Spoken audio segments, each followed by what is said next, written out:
नमस्कार मित्रों, मैं हूं मनोज, आपका अपना फार्मासिस्ट। क्या बारिश का मौसम आते ही आपकी या आपके किसी अपने की सांस फूलने लगती है, छाती में भारीपन महसूस होता है और रात में सूखी खांसी रुकने का नाम नहीं लेती? अगर आपका जवाब हाँ है तो ये वीडियो आपके लिए बेहद जरूरी है।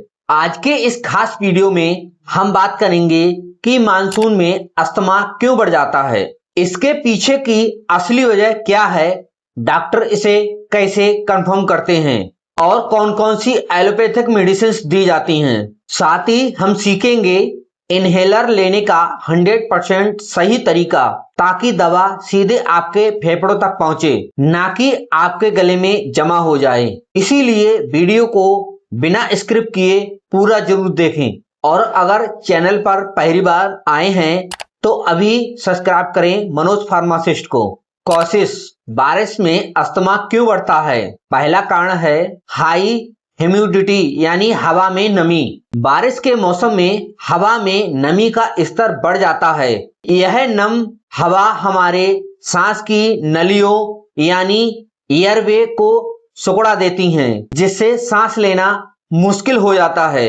दूसरा कारण है मोल्ड एंड फंगस, उलन और फंगस। घर के सीलन वाले कोनों में, गीले कपड़ों में या दीवारों पर फंगस उगने लगती है। इसके स्पोर्स यानी छोटे छोटे कण हवा में तैरते हैं, जो सांस के साथ फेफड़ों में जाकर एलर्जी पैदा करते हैं। तीसरा कारण है जस्ट माइट्स यानी धूल के कीटाणु। नमी वाले मौसम में डस्ट मिल्ट तेजी से पनपते हैं। यह आपके गद्दों, तकियों और पर्दों में छुपे होते हैं और अस्थमा अटैक का मुख्य कारण बनते हैं।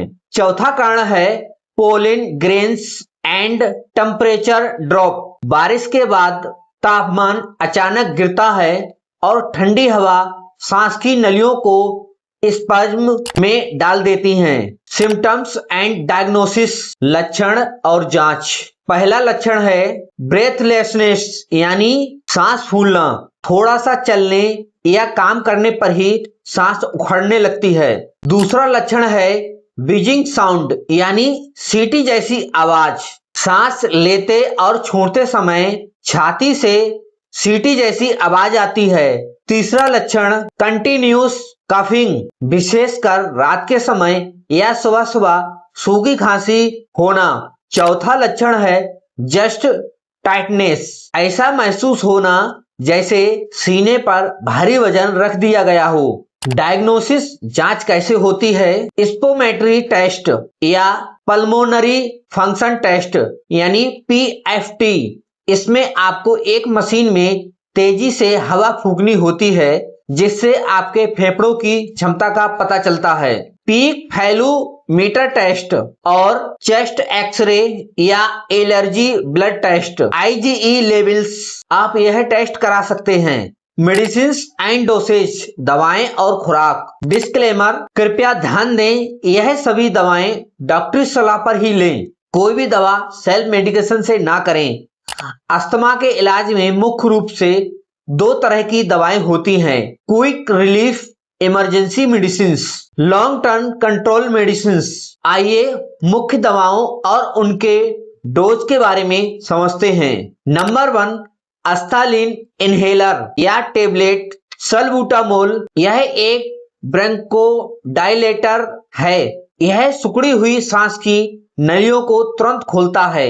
इमरजेंसी या एक्यूट अटैक के समय 1 से 2 पफ्स लिए जाते हैं। टेबलेट फॉर्म में अस्थालिन 2 mg या 4 mg दिन में 2 बार डॉक्टर की सलाह से दी जाती है। नंबर 2, ब्यूटेकोट इनहेलर या रूटाकैप्स बुटेसोनाइट। यह सांस की नलियों की सूजन, इन्फ्लामेशन को कम करता है। नॉर्मल डोज बुटेकोट 100 mcg या 200 mcg दिन में 2 बार लिया जाता है। नंबर 3, फोराकार्ड इनहेलर या ऑटो इनहेलर फार्मेटोरोल प्लस बुटेसोनाइट। यह कॉम्बिनेशन थेरेपी है जो लंबी राहत देती है। फोराकोट 200 या फोराकोट 400 आमतौर पर 1 पफ सुबह, 1 पफ शाम को लिया जाता है। Number 4, Deriphyllin tablet, etophylline plus theophylline, यह सांस लेने में हो रही तकलीफ को कम करती है। डेरिफाइलिन 150 mg या 300 mg दिन में 1 से 2 बार ली जाती है। नंबर 5, मॉन्टेयर एलएस टेबलेट, इसमें मेंटलोकास्ट प्लस लिवोसिट्राजिन होता है। यह एलर्जी और अस्थमा दोनों को कंट्रोल करती है। डोज टेबलेट रात में सोते समय दी जाती है। How to use inhaler correctly. मित्रों, 80% लोग इनहेलर गलत तरीके से लेते हैं, जिससे दवा फेफड़ों में जाने के बजाय गले में ही रह जाती है।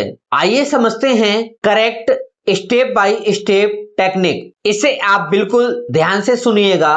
स्टेप 1, इनहेलर को अच्छी तरीके से हिलाएं। स्टेप 2, पूरी तरह से बाहर सांस छोड़ें। स्टेप 3, इनहेलर के माउथपीस को अपने होठों के बीच मजबूती से पकड़ें। ध्यान रहे दांतों से ना दबाएं। स्टेप 4, जैसे ही आप दवा प्रेस करें, धीरे धीरे और गहरी सांस अंदर खींचें। स्टेप 5, इनहेलर हटाएं और अपनी सांस को 10 सेकेंड तक रोककर रखें। स्टेप 6, धीरे धीरे नाक से सांस छोड़ें। स्टेप 7, बेहतर और सबसे जरूरी, स्टेरॉइड इनहेलर लेने के बाद गुनगुने पानी से कुल्ला जरूर करें और पानी थूक दें। मित्रों, साइड इफेक्ट, दवाओं के दुष्प्रभाव, हाथों में कपकपी, ट्रेमर्स महसूस होना, दिल की धड़कन तेज होना, कुल्ला ना करने पर गले में ओरल ट्रेस यानी फंगल इन्फेक्शन हो सकता है, आवाज में भारीपन या खराश होना, हल्की सुस्ती या सिरदर्द होना। Lifestyle and prevention tips.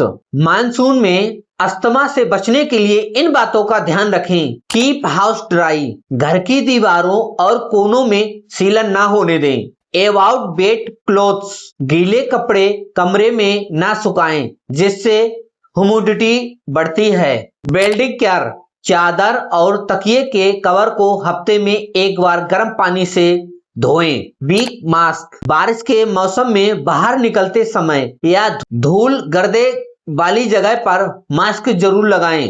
Avoid cold foods, ठंडे पेय पदार्थ, फ्रिज का पानी और बासी खाने से परहेज करें। Home remedies, ginger and honey T, अदरक और शहद। अदरक की ताजी चाय में 1 चम्मच शहद मिलाकर पीने से सांस की नली की सूजन कम होती है।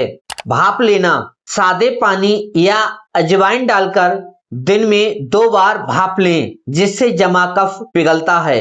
हल्दी वाला दूध पिएं, जिससे इम्यूनिटी बढ़ती है। हमेशा गुनगुना पानी ही पिएं। तो मित्रों, अगर आपको यह जानकारी मददगार लगी हो तो इस वीडियो को लाइक, शेयर और एक कमेंट करें और हमारे चैनल मनोज फार्मासिस्ट को जरूर सब्सक्राइब करें। स्वस्थ रहें।